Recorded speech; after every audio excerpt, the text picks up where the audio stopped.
The senator from Hawaii. Mr. President, Donald Trump is sending $20 billion not to Americans, to Argentina. Donald Trump is sending $20 billion to Argentina to bail out their economy, and he wants to spend $50 billion to clean up the mess that he made by starting a trade war that crushed American soybean producers. And let's be clear about what happened. It's not that that market is temporarily suspended. That market, in some cases, is gone. And during this period of time of $20 billion for the country of Argentina and $50 billion for a tariff bailout, Americans are paying more for absolutely everything. Healthcare premiums for tens of millions of people are going to go up by a lot. Not 10%, not 20%, not 50%, 114%. 24 million Americans, 114%.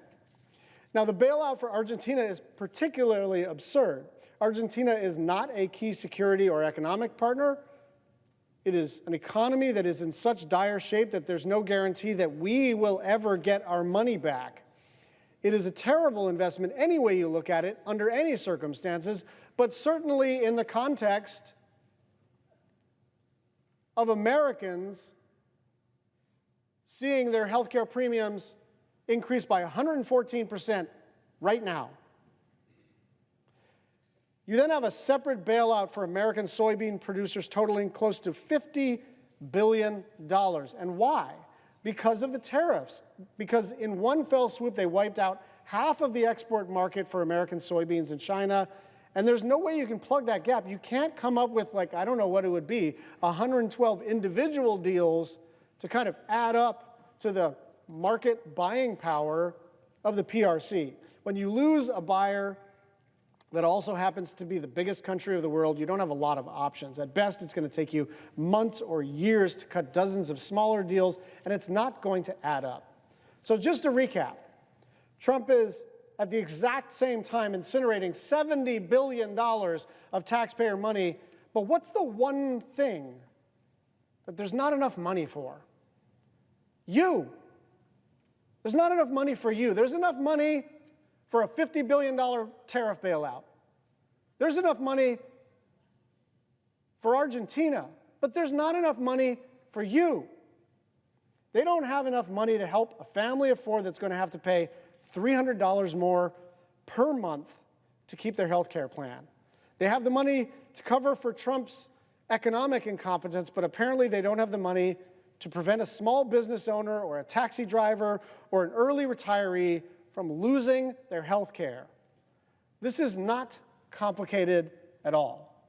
Donald Trump's economy is already hard as it is because of his choices to create shortages of electricity, of lumber, of food, of health care.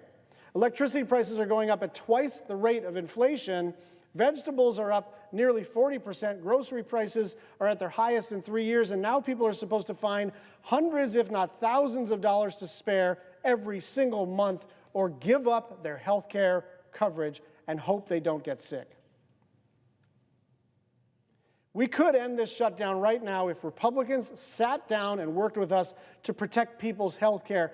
By the way, the people who are being particularly hurt by these health care premium increases live in Republican states. Now, that shouldn't matter, but we are in politics. And just understand, we are standing here fighting for your constituents.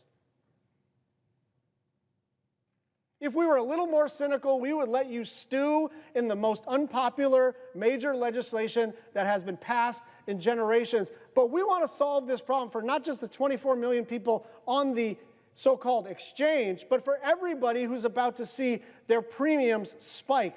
Let's sit down and fix this. I yield the floor.